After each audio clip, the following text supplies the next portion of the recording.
रौरा लोग कैसन बने जा हम आशा करत हो कि रौरा लोग सब जना अच्छा हो दुबई का रौरा सब नज़ारा देखी जा हम कंपनी में बनी अपना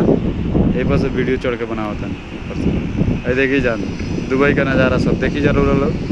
आनंद ली जा मज़ा ली जा दुबई में देखी जा हाउ जौन लौकता ये जगह पार्क हो गए और आगे जौन बड़ा जूम करता नहीं मस्जिद हो ठीक बा ना ये सब रोड हो गए देखी जा दुबई का नज़ारा और सब देखा था कितना दूर दूर ये लोग वाला तो ऊँट बकरी चरा के देखे सब ये ना ही गोवा कत वगैरह जाए के साइड देते हैं सब 5 महीना पता नहीं हम एसी का काम अपना कंपनी में एसी का ही देखिए सब एसी का काम कलरिंग होता टाइम करवा होता नहीं पता चलना पड़ा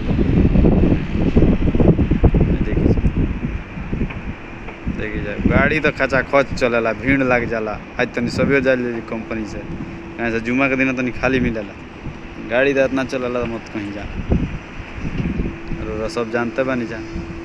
तनी हमारा चैनलवा के सब्सक्राइब कइल जा तनी वीडियो देखल करी जान रोरा लोग देखे जा तब नहीं अच्छा लगे अब देखी जा रोरा लोग के पार्क जूम करके देखाओ तनी बहुत बड़का बड़का पार्क हो गया